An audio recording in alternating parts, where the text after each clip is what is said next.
여러분 8번째 강의 시작해 보도록 하겠습니다. 지금 우리가 배우고 있는 이 단원은요, 7문제에서 9문제까지 많이 나오는 단원이라는 거 기억하시고요. 1단원부터 이름 한번 읽어보도록 하겠습니다. 1단원 행정법 통론, 2단원 행정작용법, 3단원 행정절차법, 4단원 의무이행 확보수단, 5단원 행정상의 손해전보, 6단원 행정쟁송입니다. 자, 그리고 우리가 행정작용법은 소목차 이렇게 크게 3개로 나눠진다 했죠. 그래서 우리가 지난 시간에 행정입법에서 법규명령을 배우기 시작했다는 거, 그리고 오늘 행정규칙 배울 겁니다. 그리고 행정행위로 돼 있고 마지막 기타 행정작용으로 나눠져 있다는 말씀드리면서 81페이지 진도 나가보도록 하겠습니다.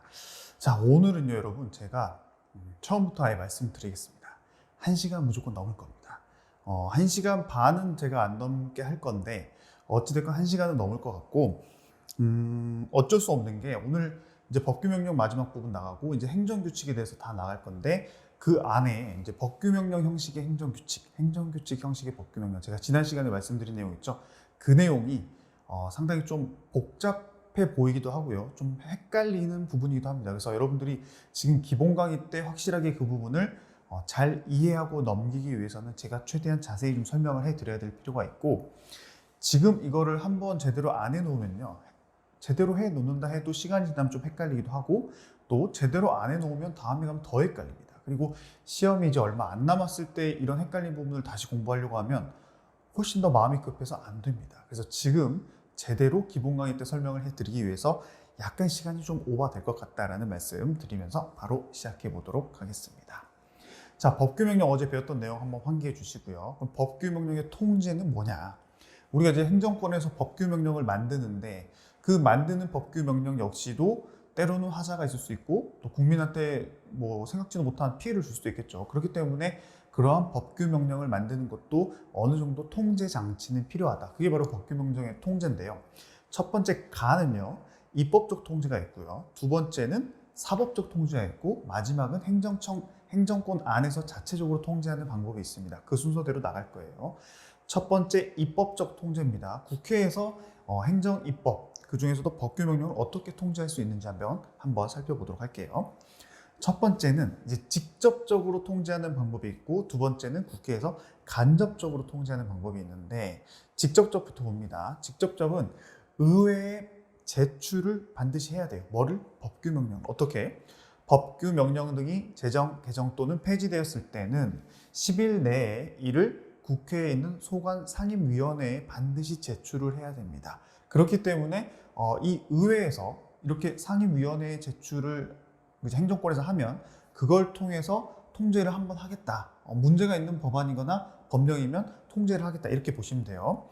자, 그리고 다만 대통령령의 경우에는, 우리가 법규명령은 대통령령도 있고 부령도 있고 이렇게 내려온다 했죠. 총령도 있고, 대통령령의 경우에는 입법 예고를 할 때에도, 즉 법규명령 등이 제정, 개정되기 전에 입법 예고를 먼저 하거든요.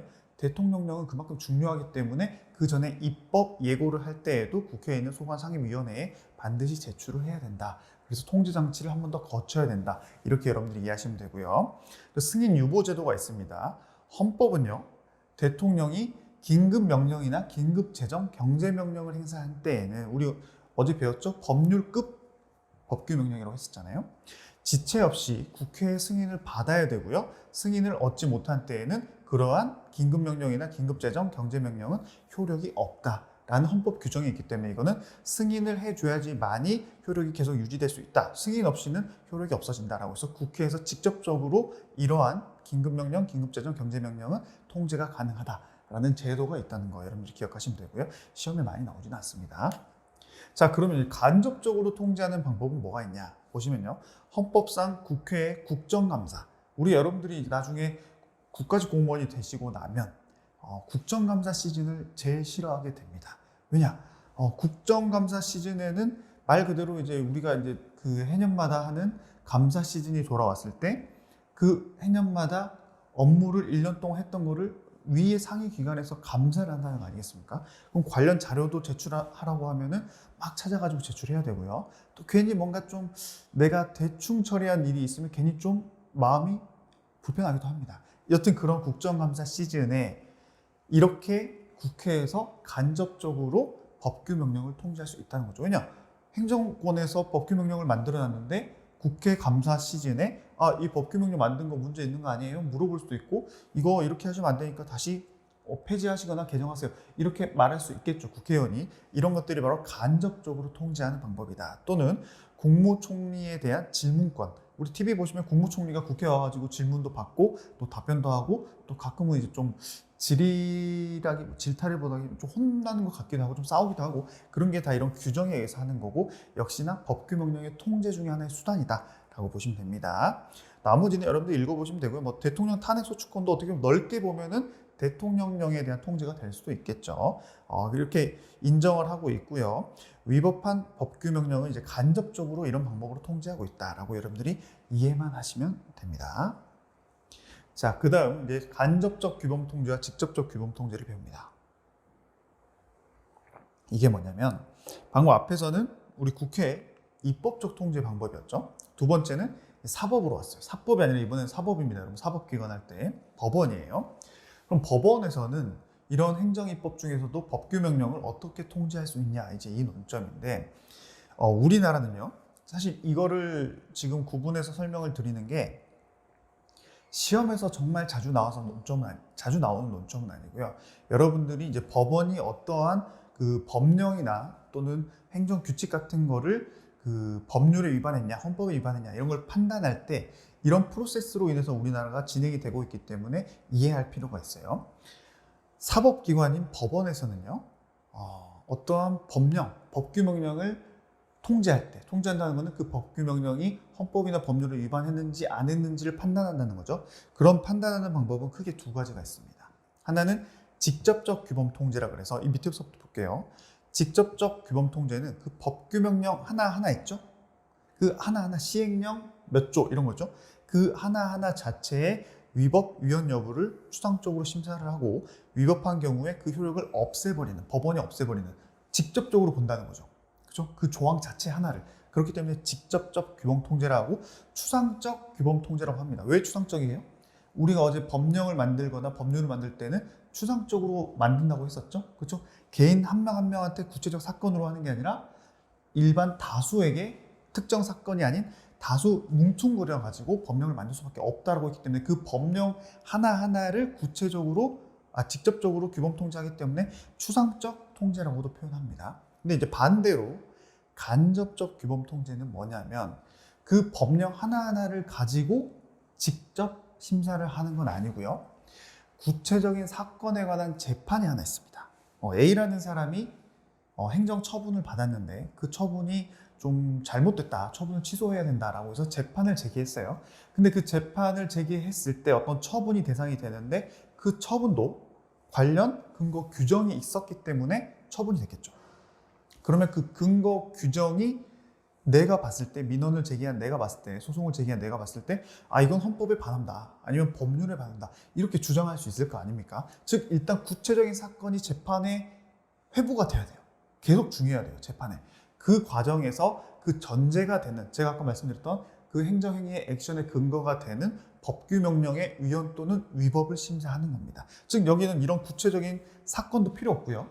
그냥 개인이 내가 이거 법규명령 봤을 때 이거 헌법에 반한 것 같아, 이거 심사해 주세요 이렇게 한다면 여기는 그 법규명령 자체로 하는 게 아니라 내가 억울한 처분을 받았을 때 구체적인 사건이 하나 있죠. 그 구체적인 사건 안에서 법령이 문제가 되기 때문에 그걸 가지고 심사해달라고 하는 겁니다. 그렇기 때문에 이제 간접적 규범 통제라고 표현하죠. 직접적이 아니죠. 간접적 규범 통제이자 구체적 규범 통제. 왜 구체적이에요?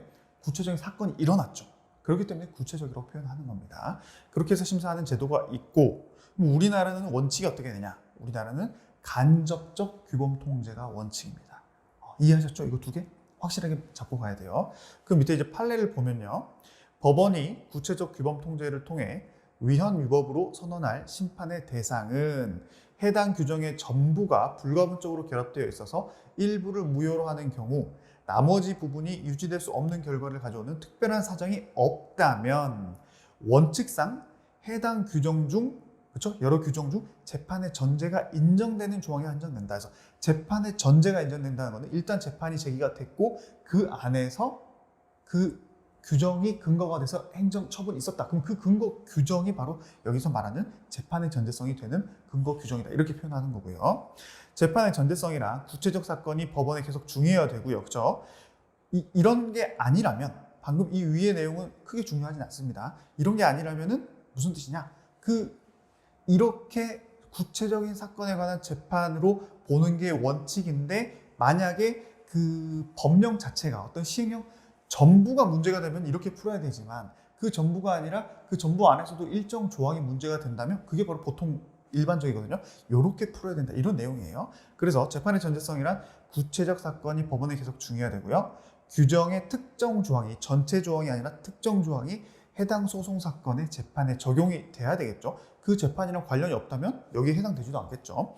그리고 그 조항이 위헌이냐 또는 위법하냐에 따라서 그 담당하는 법원이 원고 승소 패소하는데 직접적인 영향을 미쳐야지만이 간접적 규범 통제의 대상이 된다라는 의미입니다. 우리나라는 이런 식으로 하는 게 원칙이다. 이것만 여러분들이 잘 기억하시면 되고요.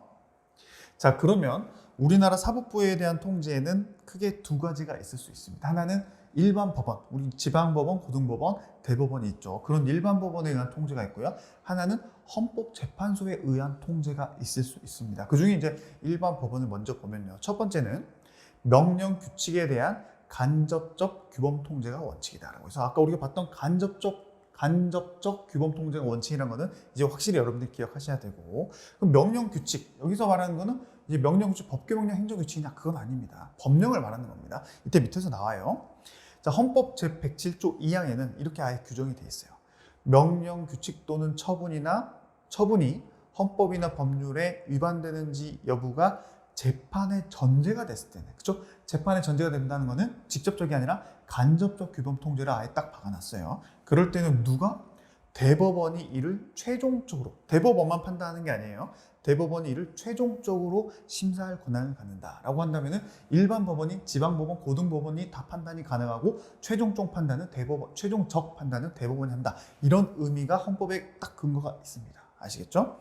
다음 심사 주체는 방금 말씀드린 것처럼 각급 법원이, 지방법원, 고등법원, 각급 법원이 다 심사를 할 수 있으며 대법원은 최종적으로 심사 권한을 갖는다라고 하고요. 그럼 심사 대상은 뭐냐? 명령은 법규 명령을 의미합니다. 명령 규칙 중에 명령은 법규 명령, 우리가 알고 있는 법규 명령을 의미하고요. 시행령, 시행규칙. 그 다음에 이제 규칙은 법규 명령인 규칙을 의미합니다. 그래서 어제 우리 배웠던 내용 있죠? 대법원 규칙, 국회 규칙, 헌재 규칙, 중앙선관위 규칙. 이름은 규칙이지만 법규 명령급에 해당한다고 했어요. 헌법에도 나와 있고 헌법에 나와 있지 않아도 행정기본법에 제정되어 있다 했죠.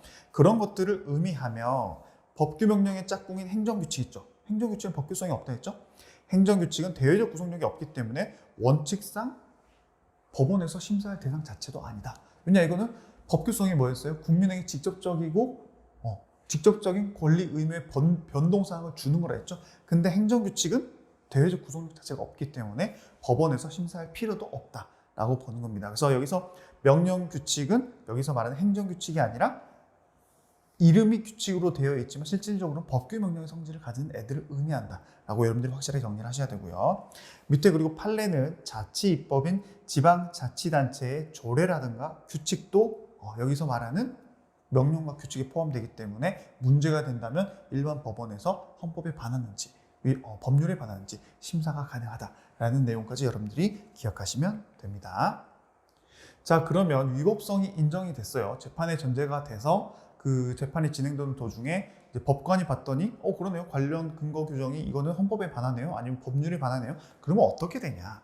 위법성이 인정되는 경우 그 당해 사건에 한해서 지금 재판의 전제가 된 그 사건 있죠. 내가 원고면 내가 원고인 그 사건만 일단 그 사건에 한해서 그 법규 명령은 더 이상 효력이 없어진다고 보시면 돼요.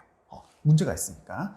단 대법원 판결에 의해서 명령이나 규칙이 위헌되고 위법이 확인됐다. 그럴 때는 어떻게 해야 되냐? 단순히 그 사건에 한해서 법규 명령의 효력이 없어지면 좀 문제가 있겠죠. 왜냐? 대법원까지 올라가서 그 조항이 헌법에 반한다라는 결과가 났을 때는 앞으로 그 조항을 행정 공무원들이 쓰면 돼요, 안 돼요? 근거 규정으로 하면 돼요, 안 돼요? 안 되겠죠. 그렇기 때문에 널리 알려야겠죠. 그럼 알리는 방법이 어떻게 되냐? 행정소송법 6조에는요. 쭉쭉쭉쭉 가서 확정된 경우에는 이게 연결되는 겁니다. 대법원은 지체 없이 이런 일이 있었다, 이런 사유를 행정안전부 장관에게 알려줘야 됩니다. 더 이상 행정부 공무원이 그 근거 규정을 사용하지 못하도록 일단 누구에게? 행정안전부 장관에게. 근데 이게 여러분 헷갈리게 하려고 마치 약간 법과 관련된 있는 거니까 법무부 장관에게 또는 그 법률을 직접적으로 사용하는 소관부처 장관에게, 이름이 틀린 겁니다. 이거에 대한 관할은 무조건 행정안전부 장관이에요. 기억하셔야 돼요. 자, 그럼 행정안전부 장관은 어떻게 해서 전국에 있는 행정공무원에게 이러한 사실을 알릴 수 있을까요? 밑입니다. 제1항의 규정에 의한 통보를 받은 행정안전부 장관은 지체 없이 곧바로 이를 어디에? 관보에 게재해야 된다. 제가 관보 말씀드렸죠. 관보는 전국에 있는 공공기관에 매 월마다 변경사항이 있으면 그 등기로 온다고 했어요. 그렇기 때문에 이럴 때도 행정안전부 장관이 앞으로 이 규정은 대법원에 의해서 헌법에 반한다, 법률에 반한다라고 결정이 났기 때문에 더 이상 우리 공무원들은 이 규정을 근거로 행정행위를 하면 안 됩니다라고 관보에 게재를 반드시 해야 된다. 누가? 행정안전부 장관이. 이런 프로세스에 의해서 이제 앞으로는 대법원이 그렇게 판결을 했다면 앞으로는 그 법규 명령은 효력을 잃게 된다고 보시면 됩니다. 자, 그 다음 이번에는 직접적 규범 통제는 그럼 아예 안 되냐? 우리나라에서는 그렇지 않습니다. 우리가 원칙이 있으면 예외가 있다고 말씀드렸죠. 그럼 예외적으로 직접적 규범 통제는 어떻게 할 때 되냐? 어떨 때 되냐? 직접적 규범 통제가 뭐였어요? 그 조항 자체만, 그 조항 때문에 어떤 처분을 받은 사람이 재판을 한 다음에 하는 게 아니라 그 처분 자체를 헌법에 반하는지 법률에 반하는지 판단받고 싶다. 이게 바로 직접적 규범 통제죠. 우리는 여기서 지금 항고소송이라고 나오는데 행정소송 안에 항고소송이라는 게 있는데 6단원에서 배울 겁니다. 근데 여기서는 그냥 이건 행정소송으로 판단을 받을 수 있구나 없구나만 일단 알고 가시면 돼요. 자, 행정소송법상 항고소송의 대상은, 항고소송은 어떤 처분을 받았을 때 그 처분을 취소해달라는 거거든요. 그렇기 때문에 그 대상 자체가 처분만이 됩니다. 처분이 아니면 그 행정소송의 대상 자체가 안 돼요. 그렇기 때문에 처분 등이기 때문에 법규 명령은 이에 포함되지 않기 때문에 원칙적으로는 당연히 그 조문 하나하나는 항고소송의 대상이 된다 안 된다? 안 된다. 왜냐? 처분이 아니죠. 조항은 처분 자체가 아니에요. 그렇죠? 조항은 조항일 뿐이고 그 조항을 근거로 행정공무원이 처분을 해야지 처분이지 않습니까? 그럼에도 불구하고 다만 그 법규 명령 자체가 예외적으로 처분적인 성격을 가질 때가 있습니다. 비록 그 조항을 근거로 해서 행정공무원이 어떤 처분을 내리지 않는다 하더라도 그 조항 자체가 매우 구체적이고 직접적이어서 그 조항 자체만으로도 처분적 성질을 갖는다면, 그렇죠? 그럴 때는 취소 소송의 항고 소송의 대상으로 할 수도 있다. 그렇게 되면 그 조문 자체가 소송의 대상이 되죠. 그쪽 조문을 근거로 한 사건을 다투는 게 아니라 조문 자체가 소송의 대상이 돼서 조문이 위법하냐 안 하냐를 판단받을 수 있죠. 그래서 예외적으로 직접적 규범 통제는 이런 경우에만 가능하다라고 보시면 됩니다. 아시겠죠? 자, 그 다음 우리가 이제 방금 일반 법원에 의한 통제를 봤다면 이제 헌재에서도 법규 명령을 통제가 가능하냐? 위헌이냐 위법이냐가 판단 가능하냐? 이런 의문이 생겨요. 근데 대법원과 헌재가 이런 걸로 좀 다투고 있습니다.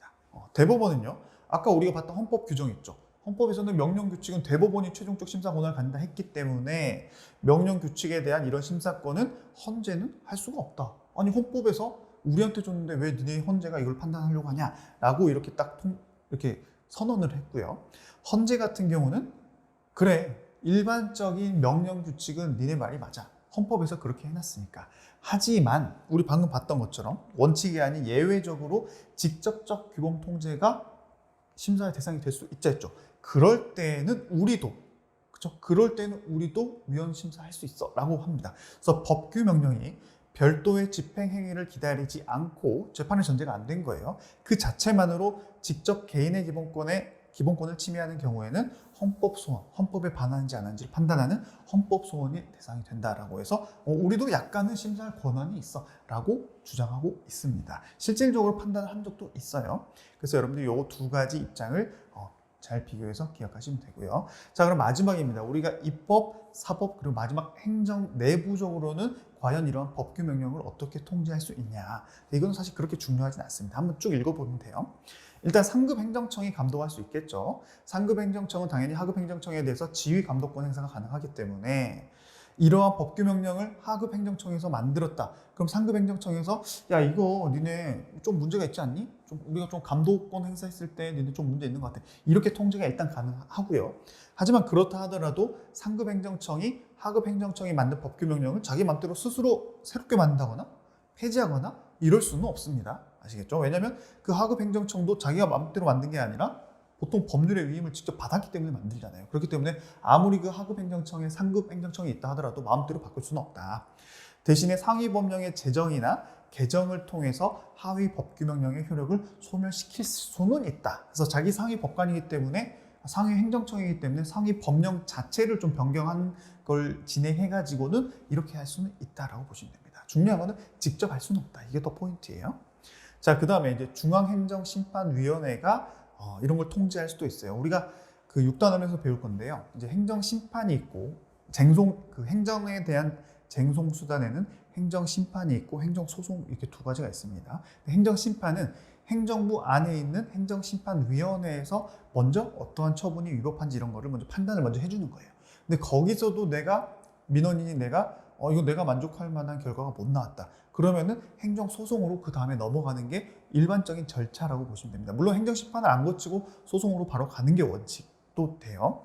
근데 어찌됐건 여기서는 그런 행정심판위원회에서도 이러한 법규명령 자체가 좀 문제가 있어 보인다. 그러면 시정조치를 내릴 수가 있습니다. 그러면은 중앙행정심판위원회는 시정조치를 요청했다면 그런 사실을 누구한테? 법제처장한테 통보를 합니다. 아까 우리가 대법원에서 위법위원이 났다면 행정안전부 장관에게 통보하는 거랑 약간 다르죠. 그래서 여기서는 법제처장에게 누가? 중앙행정심판위원회의 위원회가 법제처장에게 통보한다라는 거 참고만 하십시오. 아까 게 훨씬 더 중요합니다. 자, 그 다음에 국민권익위원회가 있습니다. 여러분들이 나중에 공무원이 되시면 국민권익위원회가 얼마나 우리나라에서 큰 권한을 행사할 수 있는지 깨닫게 되실 거예요. 그래서 민원인들이 어떤 행정기관에서 약간 내가 좀 불이익한 처분을 받았다. 아니면 불이익한 대우를 받았다. 그러면 그 행정기관 안에 있는 감사실에 민원을 제기할 수도 있지만 국민권익위원회에 제기를 하게 되거나 감사원에 제기하게 되면 훨씬 더 머리가 아파집니다. 그래서 그러한 국민권익위원회는 전반적으로 이 공공기관들을 좀 이제 지휘 감독까지는 아니지만 약간 그런 민원이 들어왔을 때 그런 부분으로 약간 좀 뭐랄까요? 그냥 느낌적으로 지휘하거나 감독할 수 있는 권한이 있다고 보시면 돼요. 자, 그랬을 때 어찌됐건 국민권익위원회가 이러한 법규명령 자체가 문제가 있다. 그러면 소관기관의 기관장에게 그 개선을 위해서 필요한 사항을 권고할 수 있다. 무조건 명령하는 건 아니에요. 실질적으로 국민권익위원회가 권고를 하면요. 거의 명령이랑 비슷한 느낌으로 받아들인다 보시면 됩니다. 어찌됐건 그렇게 통제 방법이 있고요. 또 절차적인 통제가 있습니다. 국무회의에 상정될 법령안이라든가 총리령, 부령은 당연히 그 전에 법제처의 심사를 받아야 되기 때문에 그 절차적으로 행정부 내부적으로도 그러한 법규명령을 통제하는 수단들이 있다. 사실 이렇게 통제하는 이유가 뭐겠어요? 관련 공무원이 법규명령을 만들 때 물론 이제 잘 했겠지만 그래도 사람이다 보니까 실수할 수 있는 그런 오류라든가 또 상위 법령과 좀 배치될 수 있는 그런 내용이 혹시 포함되어 있지는 않았는가 이런 것 때문에 전체적으로 통제할 수 있는 수단이 필요하다고 보시면 됩니다. 그래서 우리가 방금 배운 것처럼 입법적 수단, 사법적 수단 그리고 행정 내부적으로도 이런 수단들이 있다라고 보시면 돼요.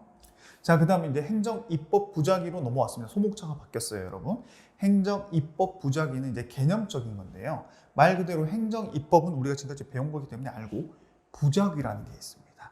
부작위는 쉽게 말하면 작위의 반대인데요. 작위는 뭔가 행동을 하는 것, 액션이라면, 부작위라면 노 액션입니다. 하지 않는 거예요. 그럼 행정입법을 해야 될 의무가 있는데 하지 않는 것, 이게 바로 행정입법 부작위입니다. 그래서 행정권에게 명령을 제정, 개정 또는 폐지할 법적 의무가 있음에도 불구하고 특별한 합리적인 이유도 없이 그 행정권에서 이걸 안 하고 있어요. 그게 바로 행정입법 부작위라고 말합니다. 이런 행정권의 행정입법 등 법 집행 의무는, 법을 만드는 의무는 헌법적 의무이기 때문에 이걸 특별한 이유도 없이 이행하지 않고 있다. 그러면 위법함과 동시에 헌법에 반하는 것이다 라고 보시면 됩니다. 개념적인 거죠. 자, 그랬을 때 이런 행정입법 부작위가 되려면, 행정입법 부작위에 해당하려면 세 가지 요건이 있습니다. 하나는 행정입법의 제정 의무가 있음에도 불구하고 안 하고 있을 때, 그죠? 근데 그리고 두 번째는 상당 기간이 충분히 있었는데도 불구하고 행정입법을 안 했을 경우, 그 다음 마지막 행정청이 이 법령을 당연히 제정하지 않았을 경우가 바로 행정입법 부작위의 요건이 되는데요. 오른쪽 좀 그 예외라기보다는 좀 자세한 사항들을 여기다 정리했는데, 만약에 행정입법을 해야 되는 건 맞는데 하위 행정입법의 제정이 없이도, 행정입법이 제정 없이도 상위에 있는 법률이 될 수도 있고 상위 법령이 될 수 있겠죠. 그런 위에 있는 법령의 규정만으로도 충분히 집행이 이루어질 수 있다. 문제없이 집행이 이루어질 수 있다. 그럴 경우에는 이제 겉으로 봤을 때는 행정입법에 그 의무가 있어 보인다 할지라도 그때는 행정입법 부작위에 해당하지 않는다고 판단을 합니다. 왜냐? 실질적으로 이 행정입법 부작위가 돼서 위헌이 되고 위법이 되면 상당히 큰 문제가 되겠죠. 담당 공무원이 징계받을 수도 있고. 근데 그걸 판단할 때에도 상당히 신중하게 판단하겠다는 겁니다. 그렇기 때문에 행정입법의 의무가 있어 보이긴 하나 그 상위 법령만 가지고도 충분히 행정 서비스가 가능하다. 그럴 때는 행정입법 부작위로 보지 않겠다라는 판례의 입장이라고 보시면 되고요. 또 상당 기간은 이제 개별적으로 사안에 따라서 판단한다고 보시면 되고, 그다음 행정청이 법령을 제정하지 않는 것은 제정 또는 개정을 만약에 했다 할지라도 그 내용이 불충분한 경우도 있을 수 있겠죠. 제대로 안 하고 약간 불충분해요. 그럼 이 불충분한 경우도 행정입법 부작위로 봐야 되냐? 그렇지는 않다는 겁니다. 말 그대로 부작위는 아예 no 액션, 그 액션 자체를 안 했을 때를 말하는 거지, 일단 하긴 했다, 근데 좀 내용이 좀 불충분하다, 이 정도는 행정입법 부작위까지는 아니다 라고 보겠다라는 내용으로 보시면 됩니다. 자, 그러면 이런 행정입법 부작위가 있을 때 권리구제는 어떻게 되냐? 이거 무슨 뜻이냐면요, 행정입법 부작위 때문에 피해를 보고 있는 민원인이 있을 수 있겠죠. 그럼 민원인은 어떻게 구제 절차를 받을 수 있냐, 이런 뜻입니다. 첫 번째, 우리가 행정과 관련된 거기 때문에 행정소송을 하고 싶을 수 있어요. 그랬을 때 행정소송이 가능하냐? 행정소송은 뭐였어요 아까?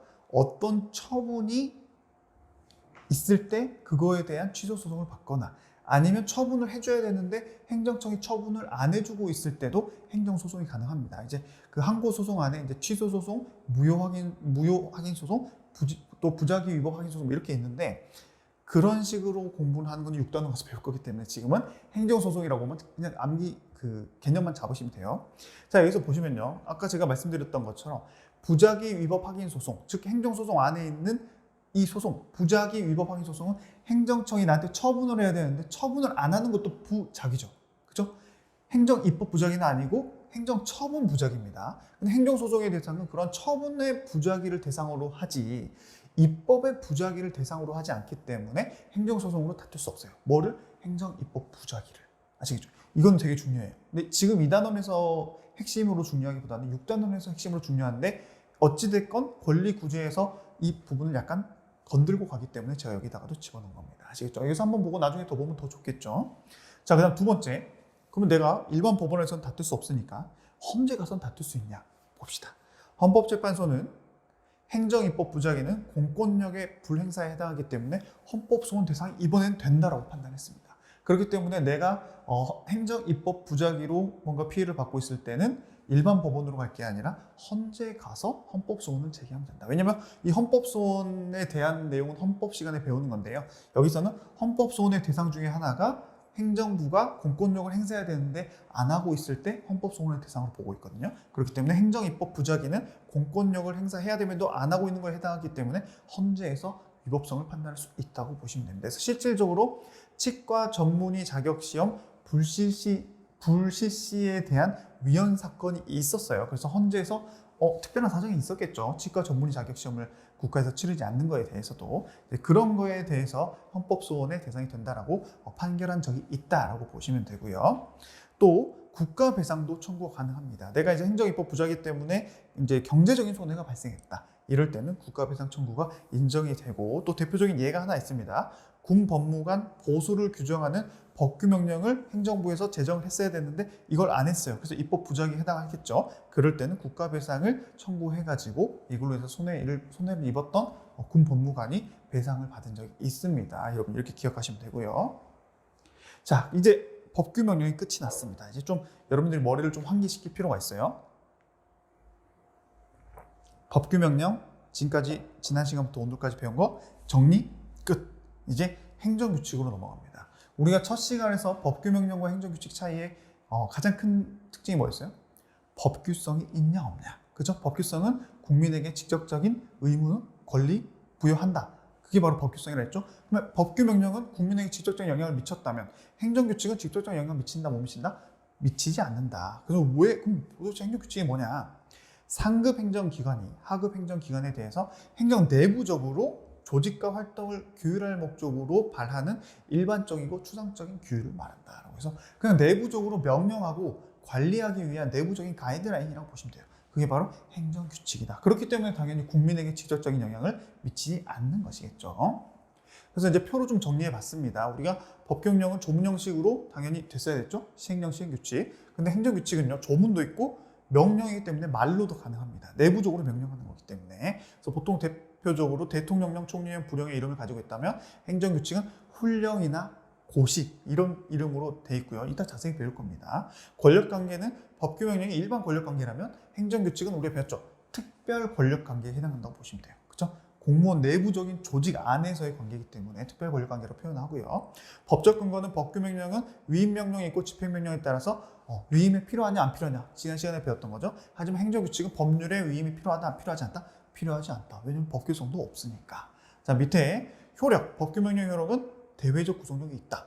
아까 우리가 말한 법규성이죠. 그리고 재판 규범성이라 그래서 재판에서 어떤 처분이 위법하냐 위법하지 않냐를 결정할 수 있는 근거 규정이 될 수 있다. 그게 바로 재판 규범성이라고 표현해요. 그래서 우리가 이따가도 몇 개 보겠지만 예전에 배웠던 판례 중에 하나가 행정규칙을 따른 어떠한 행정처분이 있을 때 행정규칙을 따랐던 것만으로 무조건 합법성이 인정된다? 아니다. 그러면 반대로 행정규칙을 따르지 않은 처분이 있다 하더라도 그것만으로 위법하지도 않다.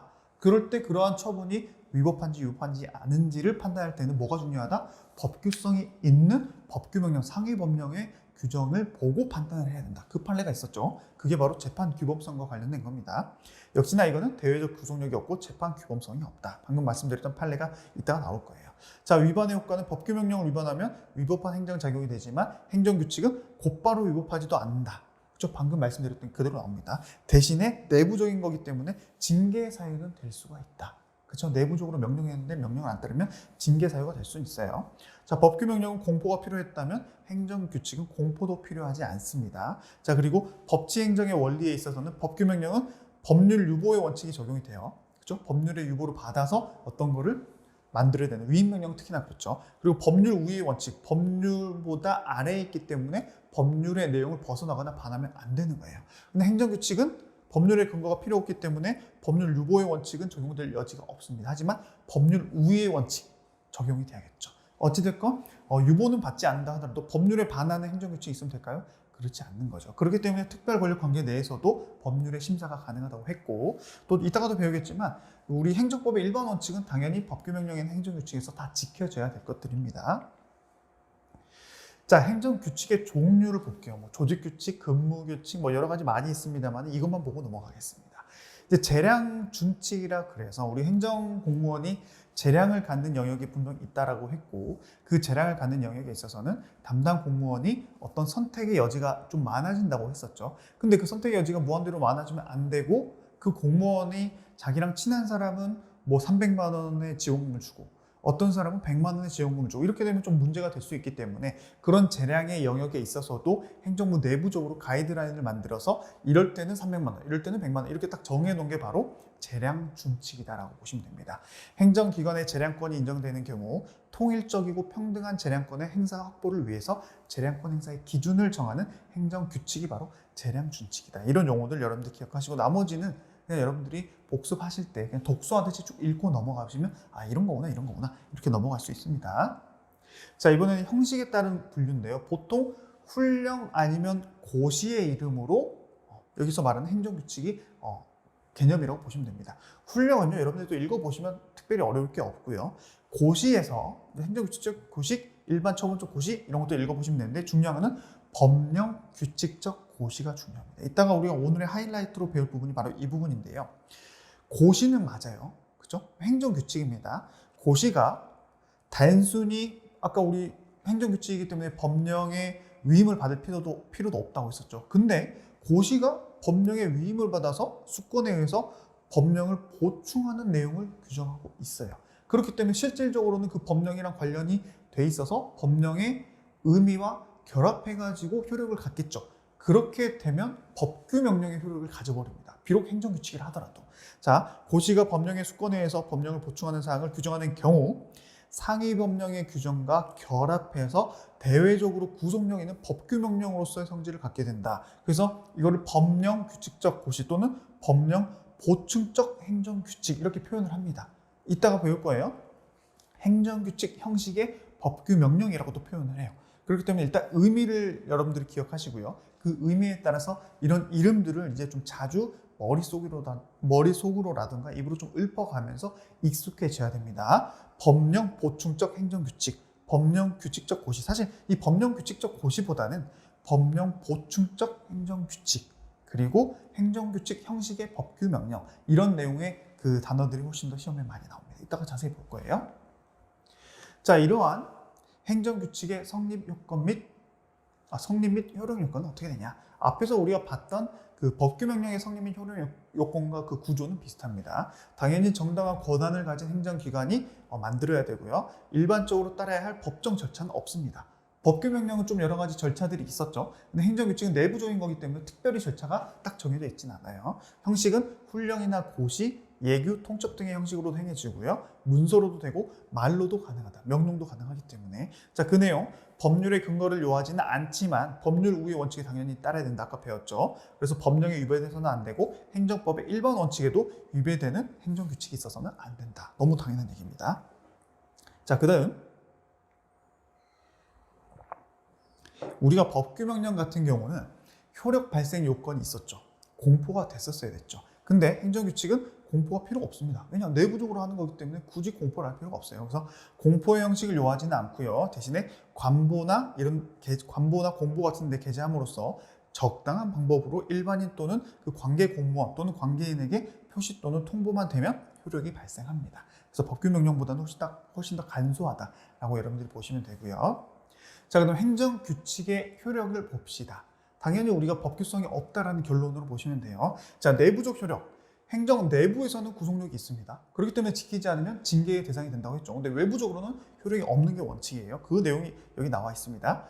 행정 내부에서는 구속력을 가지기 때문에 공무원이 행정규칙을 따르지 않으면 징계 사유가 되며 행정기관은 이를 준수할 의무가 있다고 보시면 됩니다. 그래서 밑에 내용은 이게 너무 당연한 거고요. 다만 행정규칙은 행정규칙을 제정한 행정기관에 대해서는 대내적으로 법적 구속력이 없다. 이거는 뭐 별로 중요한 내용은 아닌데 행정규칙을 제정했다는 것은 이제 하위 행정기관을 이렇게 그 지휘 통제하기 위해서 하는 거기 때문에 그 하위의 효력이 있지 그 자체적으로는 별로 크게 중요한 효력을 갖지는 않는다. 이렇게 이해하시면 돼요. 자, 아까 봤던 판례가 그대로 나옵니다. 사실 이 부분은 어떻게 보면 이 외부적 효력에서 법규성 또는 재판의 그 규범성과 좀 관련이 있다고 보시면 되는데 이 판례는 이번에 한 번만 더 보고 그 다음부터는 또 보진 않을게요. 왜냐하면 제가 너무 많이 설명해 드렸으니까. 어떠한 공무원이 어떤 행정처분 조치를 했는데 그 조치가 행정규칙을 위반했다고 해서 곧바로 위법하게 되는 것은 아니다. 또 반대로 그걸 지켰다고 해서 무조건 적법성이 보장되는 것도 아니다. 그럼 이거는 어떨 때 어떻게 판단해야 된다? 상위 법령의 규정과 입법 목적 등에 적합한지 여부에 따라서 그 조치가 위법한지 적법한지를 판단하는 것이다. 왜냐하면 그 상위 법령과 규정이 재판의 규범성이 있지. 여기서 말하는 행정규칙에는 재판의 규범성이 없기 때문이다. 그렇죠? 한 번 더 저랑 같이 읽어봤기 때문에 이제 이 판례는 여러분들이 좀 익숙해져야 됩니다. 그리고 내부적 효력을 가지는 여러 가지 행정규칙에 대해서 밑에 그냥 적어놨기 때문에 앞에서 봤던 표에 나와 있던 내용들이 그대로 있다고 보시면 되고요. 자, 외부적은 원칙적으로 법규성이 인정되지 않죠. 우리가 계속 봤던 내용이기 때문에 넘어가고요. 하지만 행정규칙이 되풀이돼가지고 계속 시행이 돼요. 행정규칙에 따라서. 그래가지고 행정관행이 성립할 수 있겠죠. 그렇게 되면 우리 1단원에서 배운 것처럼 뭐가 성립될 수 있다? 평등의 원칙이나 자기구속의 원칙이 생겨가지고 민원인 입장에서는 아니 이 행정규칙에 따라서 계속 이렇게 해왔는데 왜 나한테는 안 해줘요? 평등의 원칙 위반될 수도 있겠죠. 또 자기구속의 원칙. 아니 행정청이 똑같은 사항에 대해서 계속 이렇게 해왔으면 그게 위법한 것이 아닌 이상 자기구속의 원칙이 있는데 왜 이번에는 안 해주려고 하세요? 라고 할 수 있겠죠. 그럴 때는 대외적인 구속력이 인정될 수도 있다는 게 외부적 효력에서 예외라고 보시면 됩니다. 아시겠죠? 자, 그리고 밑에 내용도 한번 읽어보면요. 다만 행정규칙이 이를 정한 행정기관의 재량에 속하는 사항이라면 재량은 일단 법원에서도 상당히 공무원의 재량을 좀 존중해주는 의미가 있다 했습니다. 그런 것이라면 그 규정 내용이 객관적인 합리성을 단순히 결여했다는 이유만으로 그런 내용이 특별히 없는 한 법원은 그러한 재량을 좀 존중해주는 것이 바람직하다라는 내용의 판례가 여기 나와 있습니다. 사실 뭐 이거는 여기서 엄청 직접적인 연관성이 있다라기보다는 이제 행정 규칙이 재량과 관련된 내용이 많기 때문에 그러한 판례를 여기다가 집어넣었다 보시면 돼요. 자, 이제 오늘의 하이라이트가 나왔습니다. 벌써 40분이 지났는데 이 20분 동안 20분도 아니에요.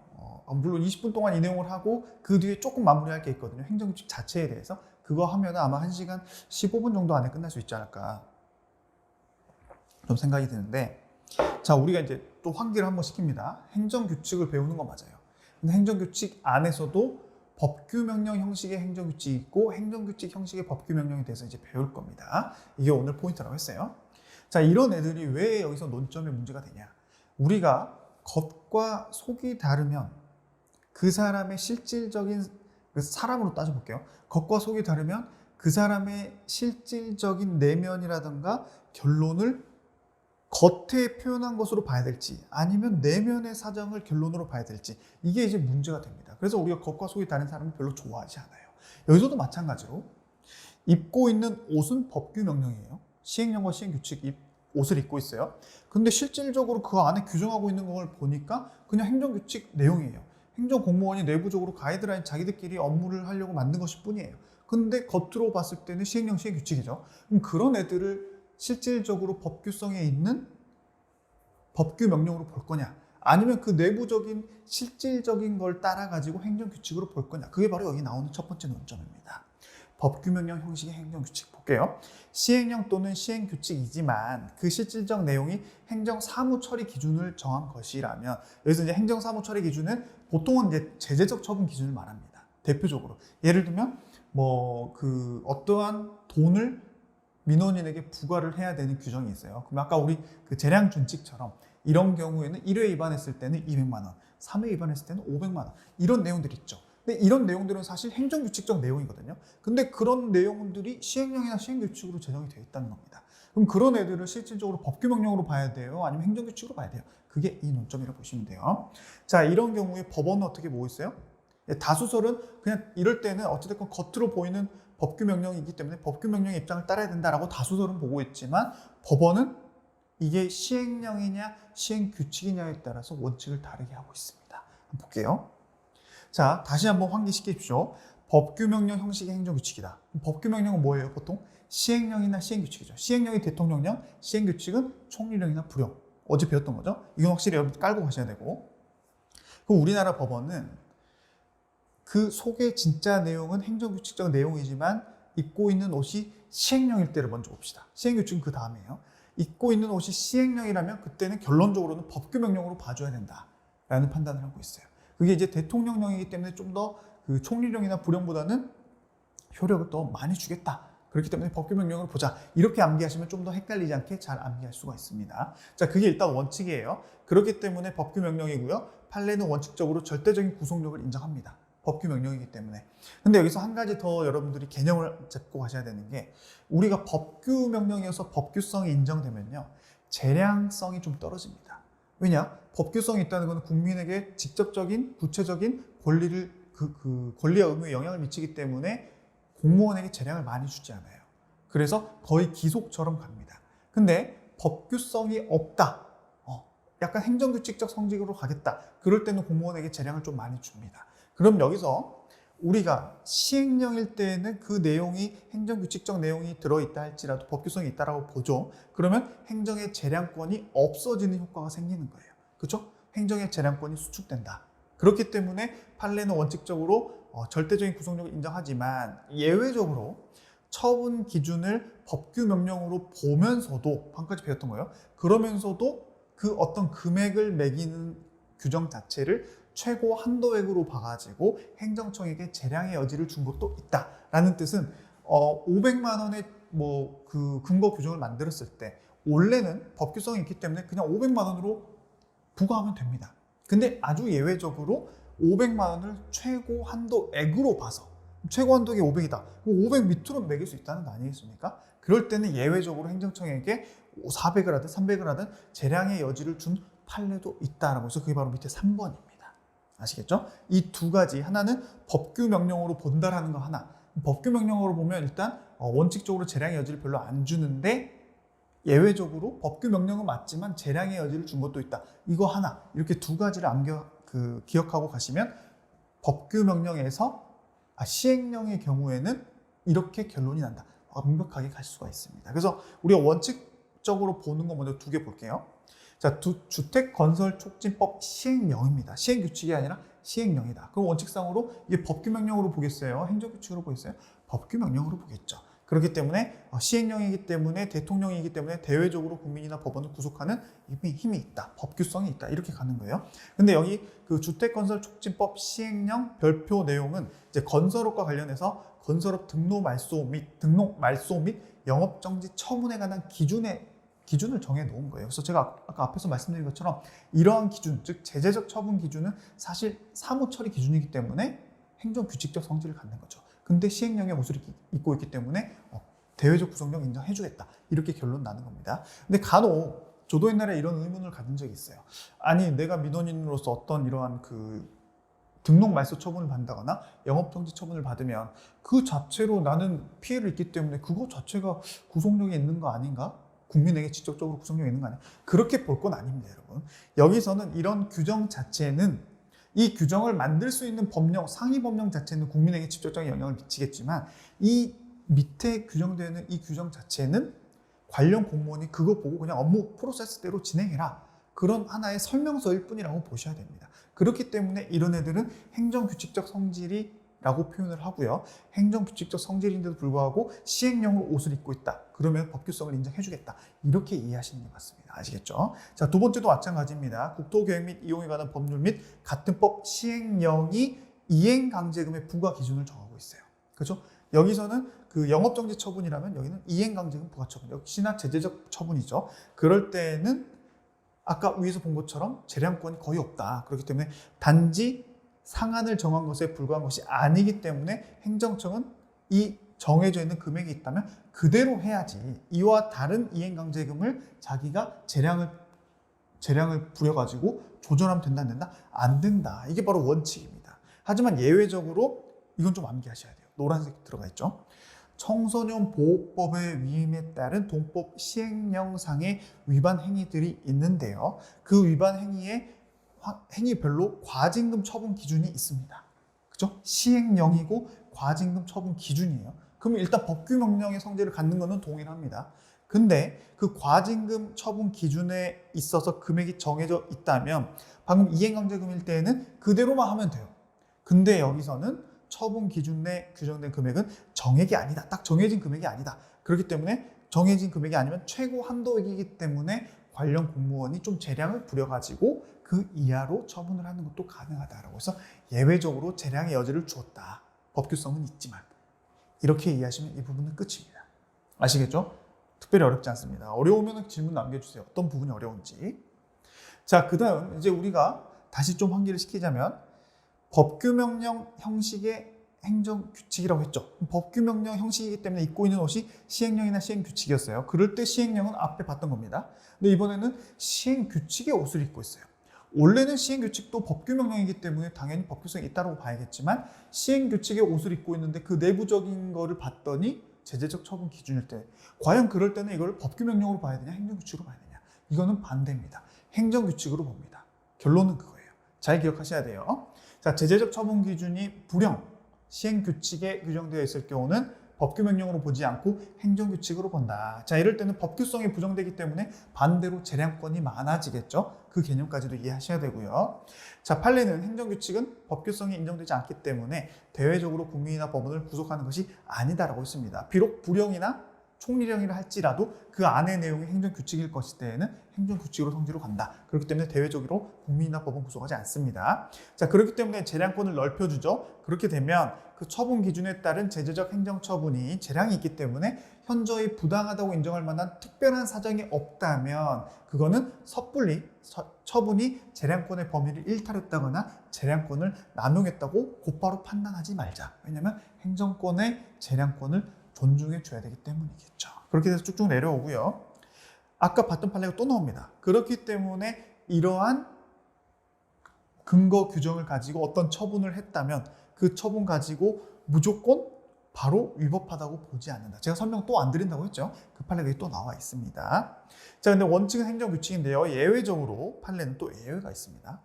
특허의 인가 기준을 법령의 위임을 받아서 불용으로 제정했다라고. 원래는 특허의 그 인가 기준 자체도 그 기준에 따라서 행정공무원이 행정 업무만 하면 되기 때문에 행정규칙적 성질을 갖는다고 봐야 되지만 특허의 인가 기준을 법령의 위임을 받아서 불용으로 정했다면, 불용이면 원래 뭐예요? 당연히 행정규칙으로 가야 되죠. 대통령령이 아니니까. 근데 예외적으로 이럴 때는 법규명령으로 보고 있는 예들도 있습니다. 이것도 시험에 자주 나와요. 그래서 이제 어떻게 보면은 이제 대통령령 그리고 밑에 시행규칙인 총리령, 부령 그리고 그거에 대한 예외다라고 보시면 됩니다. 이따가 또 볼 거예요. 9번 판례입니다. 여러분 교과서에 7번 판례 참조라 되어 있는데 9번으로 바꿔주십시오. 우리가 7, 8번은 새로 보충한 거고요. 작년 책이 교정이 돼야 되는데 이 부분이 좀 수정할 게 많습니다, 여러분. 7, 8 지우고 9번으로 바꿔달라. 제가 정오표 우리 기본 강의 끝나고 만들어 드릴 건데 그때 제가 또 한 번 더 말씀드리겠습니다. 자, 이제 원칙들에 따른 판례들을 한 번씩 볼게요. 근데 이 내용들을 여러분들이 너무 어렵게 생각하실 필요가 없습니다. 이 판례들을 전부 다 암기하려고 하지 마십시오. 제가 아까 말씀드렸던 그 큰 틀, 약간 제재적 처분 기준인데 시행령이 아니라 시행규칙으로 만들었다. 이거는 대외적 구성력이 있다 없다? 없다. 그 원칙들이 다 여기 나와 있는 거예요. 자, 도로교통법 시행령이 아니라 시행규칙이죠? 그쵸? 불용 형식으로 되어 있어요. 그럼 원래는 불용 형식이라면 원래는 법규 명령이기 때문에 구성력이 있어야 되지만 얘는 행정청 내부의 사무처리 준칙을 규정한 것에 지나지 않기 때문에 대외적 구성력이 없다. 결론 기억나시죠? 기억하실 수 있겠죠? 그 다음 식품위생법 시행규칙입니다. 근데 시행규칙이 원래는 그 시행규칙 자체의 성질만 따지면 법규성이 있겠지만 보니까 행정처분 기준을 정하고 있네요. 제재적 처분 기준이라고 볼 수 있겠죠? 그렇게 되면 결국에는 시행령이 아니기 때문에 대외적 구성력이 없다. 결론 똑같아요. 또 공공기관의 운영에 관한 법률에 따라서 이런 것들을 정하고 있는 계약 사무 규칙 또는 국가를 당사자로 하는 계획에 관한 시행규칙 역시나 시행령이 아니죠? 그러면은 대외적으로 구성력이 없다. 끝! 이렇게 가면 됩니다. 자동차 운수사업법 규정에 의한 사업면허의 취소 등의 처분에 관한 규칙. 시행령이 아니죠. 결국에는 행정조직 내부에서 관계 행정기관이나 직원을 구속하며 그치기 때문에 대외적으로 효력이 없다. 법원을 구속하지 않는다. 이렇게 쭉쭉 넘어가시면 됩니다. 자, 마찬가지예요.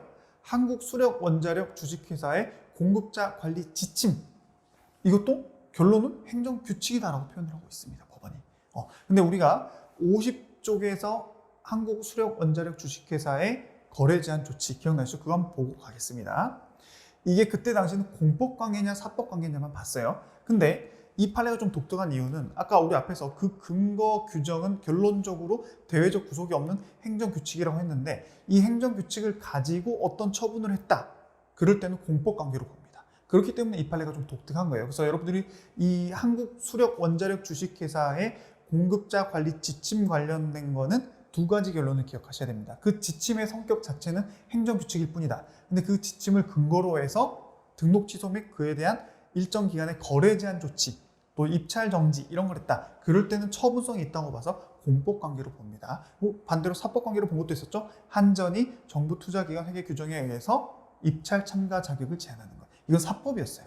그렇죠? 이거 한 번 더 환기시키라고 제가 가져왔고요. 어찌됐건 다시 돌아와서 이러한 한국수력원자력 주식회사의 공급자 관리 지침 중 이런 내용은 행정규칙에 해당돼서 법규성이 없다. 기억해 주시고요. 자, 검찰 보존 사무 규칙입니다. 이건 법무 부령이에요. 대통령령이 아닙니다. 그렇기 때문에 행정규칙에 불과하다. 자, 그리고 여러분 7번, 8번은 그냥 삭제하시면 됩니다. 여기 들어갈 내용이 아닌데 아마 이쪽을 저희 편집하시는 분이 아마 좀 뭐 새벽에 하셨거나 일이 많으셨는지 고칠 점이 많습니다. 7번은 그냥 삭제하시면 돼요, 여러분.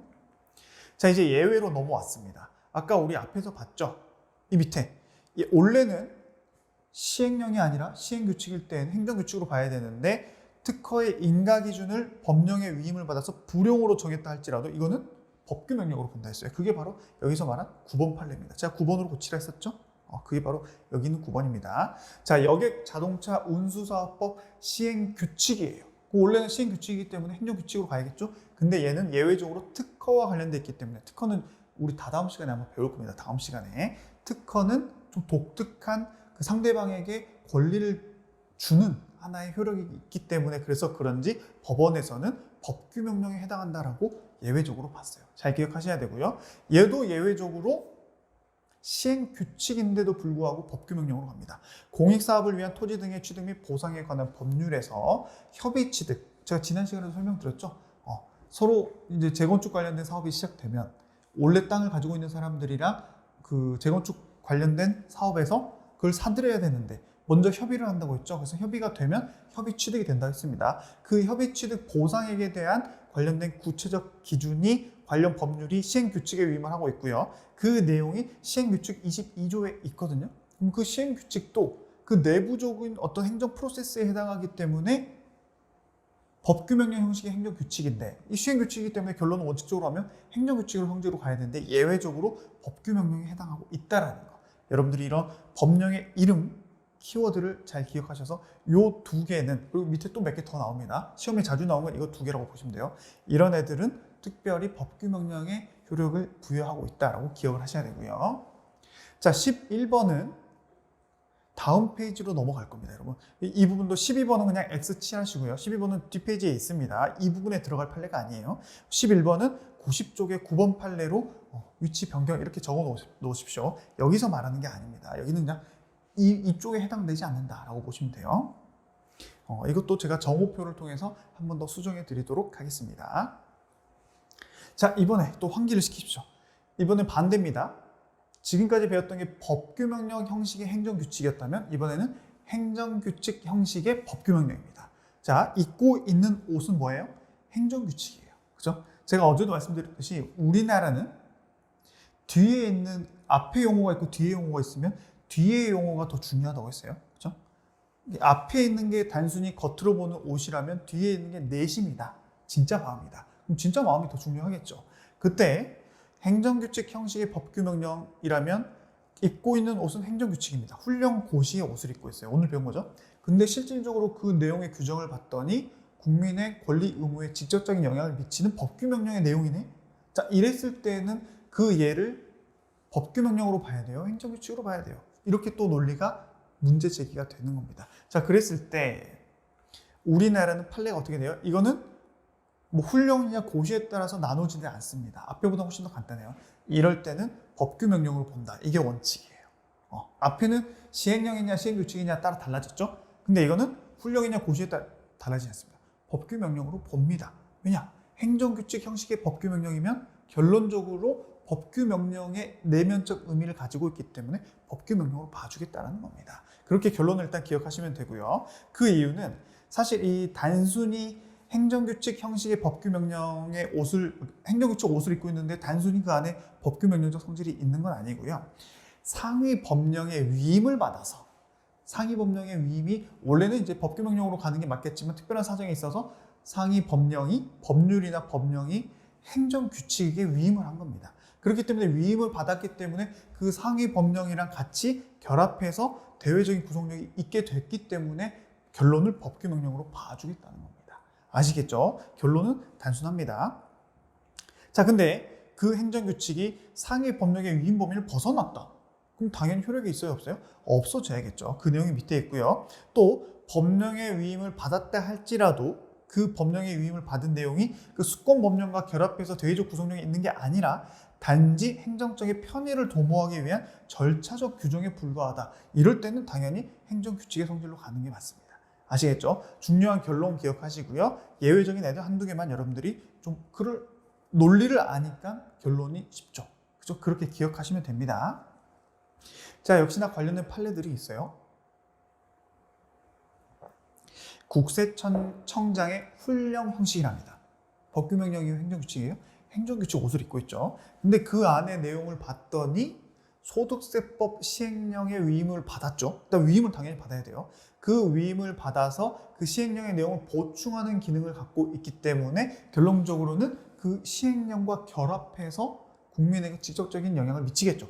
그렇기 때문에 법규명령의 형질을 갖는다. 대외적 효력을 갖는다. 이렇게 표현하는 겁니다. 마찬가지로 1994년도 노인복지사업 지침입니다. 이 지침은 행정규칙 옷을 입고 있죠. 근데 위에 상위 법령의 위임을 받아서 제정됐기 때문에 법규 명령의 성질을 갖는 겁니다. 상위 법령은 뭐예요? 노인복지법, 그리고 노인복지법 시행령의 위임을 받아서 제정이 됐기 때문에. 이거는 이따가 한 번 더 좀 자세히 살펴볼 거예요. 법규 명령의 성질을 갖지만 효력이 있냐 없냐는 그 다음 문제입니다. 아시겠죠? 일단 법규 명령의 성질을 갖는다. 이거 하나만 기억하시고요.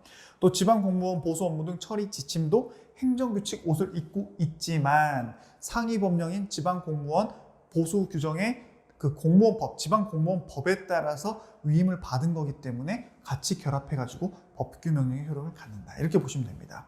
이 밑에도 제가 말씀드린 방금 그런 식으로 쭉쭉 읽어나가 보시면 이렇게 했기 때문에 비록 입고 있는 옷은 행정규칙이지만 그 상위 법령의 위임을 받아서 결합해가지고 결론적으로는 법규 명령의 성질을 갖는구나. 이렇게 여러분들이 쭉쭉 보시면 됩니다. 특별히 어렵지 않아요. 그래서 이거는 이제 용어 하나 좀 설명해 드릴 게 있어서 제가 체크해놨는데 보건복지부 장관이 식품위생법에 따라서 일정한 경우에는 그 고시를 따라서 영업을 제한할 수 있는 규정이 있습니다. 식품위생법에. 그래서 그 위생법의 위임을 받아서 보건복지부 장관이 어떤 내용을 고시를 했는데 그 고시의 내용이 그 전량을 모든 양을 수출하거나 또 주한 외국인에게만 판매한다는 요건을 갖췄을 때에만 이 관련 허가를 주겠다. 근데 보존 음료수 제조업은 이제 생수라고 보시면 됩니다. 생수. 그 생수 제조업의 허가를 마음대로 주는 게 아니라 네가 전량을 수출한다거나 아니면 우리나라에 있는 외국인에게만 판매한다고 네가 약속을 하면 내가 허가를 내줄게 라는 이 내용이 고시인데요. 원래는 이 고시 자체만 봤을 때는 당연히 행정규칙이죠. 근데 아까 위임을 받았죠? 어디? 식품위생법 위임을 받았죠. 그래서 실질적으로 그 식품위생법령과 이게 결합해가지고 국민에게 직접적인 영향을 미치기 때문에 법규 명령의 성질을 갖게 되는 겁니다. 아시겠죠? 그렇게 이해하시면 되고요. 나머지도 제가 말씀드린 쭉쭉 내려가면 되고 아까 우리 앞에 페이지 89페이지에서 그 11번 판례를 제가 9번으로 옮기라고 했었죠? 이것도 마찬가지입니다. 여기서 보시면요. 개헌법이라는 게 있었어요. 옛날에. 그죠?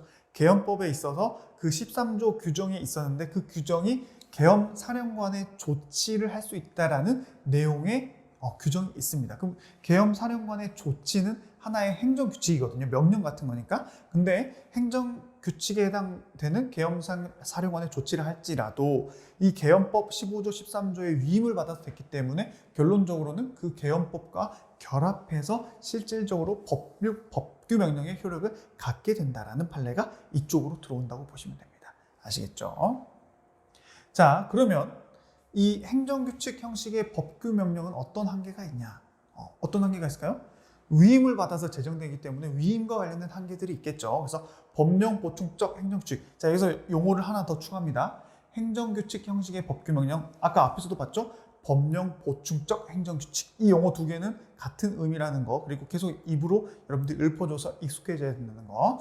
법령 보충적 행정규칙 역시 포괄적 위임금지 원칙의 구속을 받겠죠. 왜냐하면 위임과 관련돼 있기 때문에. 그리고 구체적 개별적으로 한정된 사항에 대해서 위임을 받아야 된다. 이런 내용이 이제 한계가 있다라는 거고요. 상위 법령이 위임한 내용을 벗어났거나 그 형식을 달리했거나 또 상위 법령의 근거가 없을 때는 당연히 법규성을 인정해주면 안 된다라는 게 한계라고 보시면 됩니다. 밑에도 마찬가지 이 내용들이 나와 있기 때문에 고시에서 그 문헌적 의미의 한계를 벗어나면 된다 안 된다? 안 된다라는 내용이고요. 자, 그리고 아까 1994년도 노인복지사업 지침 아까 앞에서 봤었죠? 그 지침에서 그 지침 자체는 상위 법령의 그 위임을 받았기 때문에 법규 명령에 해당한다는 결론 아까 공부했어요. 자, 그럼에도 불구하고 그 안에 있는 내용을 봤더니 원래는요.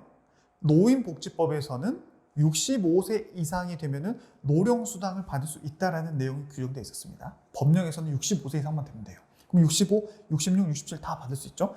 근데 그 위임을 받아서 행정규칙으로 제정한 노인복지사업 지침은 70세 이상으로 바꿔놨어요. 자, 그러면 상위법령 위임 받아서 법규명령 가진다, 오케이. 성질을 갖는다, 오케이. 근데 65세 이상인데 네가 마음대로 70세로 바꿨네? 그러면 65, 66, 67, 68, 69세의 노인분들은 돈 받아요, 못 받아요? 못 받죠. 그러면 국민의 권리 의무의 직접적인 침해도 있고 위임한 내용을 벗어났죠. 그렇기 때문에 얘는 효력이 없다라고 보는 겁니다. 아시겠죠? 법규명령의 성질은 갖는다. 하지만 효력이 없다. 왜? 위임의 한계를 벗어났기 때문에. 이렇게 두 가지 결론을 가지고 있는 판례다라고 여러분들이 이해하시면 되고요. 자, 상위 법령에서 세부 사항을 시행 규칙으로 위임했는데 이를 고시 등 행정 규칙으로 위임했다면 당연히 효력이 인정될 수 없다. 이건 앞에서도 배웠던 판례입니다. 그렇게 보시면 되고요. 이 밑에도 여러분들이 법령에 근거가 없다면 효력이 없다. 너무 당연한 판례입니다. 자, 다시 이제 지금 딱 1시간 이제 좀 넘어갔는데 생각보다 빨리 가고 있어요. 그래서 제가 조금 덜 미안해도 되겠다라는 생각이 드는데 이제 다시 행정규칙으로 왔습니다. 우리 행정규칙을 열심히 공부하다가 중간에 5번 목차에서 법규명령 형식의 행정규칙과 행정규칙 형식의 법규명령이 왔었죠? 근데 다시 이제 6번으로 왔습니다. 환기하세요. 이제 행정규칙만 생각하시면 돼요. 자, 행정규칙의 하자 및 소멸, 하자가 있으면 당연히 효력이 없고요. 소멸은 명시적, 묵시적 폐지나 또 종기가 도래했거나 해제 조건의 성취 등으로 효력이 없어진다. 어렵지 않습니다. 우리 법규명령의 하자 및 소멸과 동일하다고 보시면 돼요. 자, 이번에는 행정규칙의 통제는 어떻게 되냐? 우리 오늘 시간 첫 번째 배웠던 게 법규명령의 통제였죠. 마찬가지 행정규칙도 어떻게 통제할 수 있냐, 이 내용에 대해서 배우는 겁니다. 자, 입법적으로는 우리 첫 번째 우리 입법부, 사법부, 행정부 봤었죠. 입법적으로는 직접적 통제 수단이 없습니다. 왜냐? 이거는 국민의 권리 의무랑 관련이 없기 때문에 입법부에서 관여할 사항이 아니에요. 왜냐하면 행정부 내부적인 사무 프로세스를 정하는 거기 때문에. 자, 그다음 사법적 통제는 어떻게 되냐? 역시나 원칙은요. 법원이랑 헌재를 또 따로 보겠습니다. 법원 같은 경우는 원칙은 사실 똑같아요. 행정규칙은 법규성이 없기 때문에 사법통제 대상 자체도 안 됩니다. 여기도 마찬가지예요. 행정규칙은 대외적 구속력이 없기 때문에 헌법소원 자체 대상이 안 됩니다. 근데 예외적으로 법원 같은 경우는 아까 우리 봤던 내용이 또 그대로 나옵니다. 법령 보충 규칙이나 재량 준칙 등, 그렇죠? 법령 보충 규칙은 방금 본 것처럼 행정규칙 형식의 법규명령이나 재량 준칙은 아까 우리 재량이 계속돼 가지고 똑같은 행정행위가 계속 반복되면 우리 국민의 입장에서는 평등의 원칙이나 자기구속 원칙 때문에 법규성이 생길 수 있다 했죠. 그럴 때는 예외적으로 행정 관행이 성립돼서 대외적인 구속력을 갖는다. 그럴 때는 법원에서 통제가 가능하다라는 내용이고요. 행정규칙이 또 국민의 권리 의무에 직접 변동을 가져온다면 그때는 처분규칙으로서 항고소송이 대상이 될 수도 있습니다. 아시겠죠? 이렇게 해서 법원에 의해서 통제가 예외적으로 가능하다. 헌재도 마찬가지입니다. 똑같아요. 법령 보충 규칙이나 재량 준칙에 의해서 행정 관행이 성립돼서 결론적으로 국민에게 직접 영향을 끼친다. 그럴 때는 헌법 소원 대상에 해당한다. 이렇게 보고 있고 대표적인 예가 청소년 유해 매체물의 표시 방법에 관한 정보통신부 고시임에도 불구하고 대외적인 구속력을 갖기 때문에 헌법 소원의 대상이 된 적이 있다라는 것만 여러분들이 기억하시면 됩니다. 통제가 가능하다는 거예요. 예외적으로. 자, 그리고 거의 다 왔습니다. 이번에는 행정 내부적으로 어떻게 통제가 가능하냐. 아까 우리가 앞에 법규명령에서 봤던 거랑 거의 유사하다고 보시면 돼요. 그렇기 때문에 제가 특별히 설명을 드릴 필요가 없습니다. 쭉쭉 읽어보시면 상급관청, 중앙행정심판위원회, 국민권익위원회, 그리고 절차적 통제. 그죠? 어떤 프로세스인지 기억나시죠? 이렇게 쭉쭉 보시면 돼요. 생각보다 시간이 많이 걸리지 않았습니다. 대신에 여러분들 오늘 머릿속에 입력해야 될 공부량이 상당히 많습니다. 그죠? 법규명령 통제 배웠죠? 그리고 행정규칙 자체에 대한 내용도 배웠죠? 그리고 형식과 실질이 다른 애들 배웠습니다. 이 내용들은 내용 자체가 쉽지 않아요. 강의를 안 듣고 책만 봤을 때는 잘 이해가 안 될 겁니다. 또 헷갈리는 부분도 많아요. 그렇죠? 시행령이냐 시행규칙에 따라 달랐고 또 행정규칙일 때에도 원칙은 이랬지만 또 예외가 있었죠. 그런 것들은 여러분들이 자주 반복해야 되고요. 근데 또 이런 요령도 있습니다. 지금 이때 완벽하게 숙지를 하고 이외에도 갈 때는 또 기억이 잘 안 날 수 있는데 완벽히 숙지했으면 책 한번 보시면 다시 프로세스, 폴더, 그 안에 내용, 논리 다 기억이 납니다. 그렇기 때문에 오늘 내일로 미루지도 마세요, 여러분. 여러분 우리 행정법 휘발성이 정말 강합니다. 오늘 반드시 다시 복습을 꼼꼼하게 하시면서 저랑 같이 하나하나 봤던 것처럼 공부를 꼭 하셔야 됩니다. 아시겠죠? 그래야지만이 여러분들이 다음 2회 독대, 3회 독대, 그리고 시험 급박할 때 이걸 다시 처음부터 공부하겠다? 머릿속이 잘 안 들어옵니다. 지금 당장 확실하게 이해하고 넘어가셔야 돼요. 아시겠죠? 그래서 오늘 배운 양도 많고 헷갈리기 때문에 한 번 더 복습해달라는 말씀 드리면서 오늘 강의 마무리하도록 하겠습니다. 여러분 오늘도 고생 많으셨고요. 저는 오늘도 내일도 더욱더 좋은 강의, 쉬운 강의를 위해서 최선을 다하겠습니다. 여러분 감사합니다.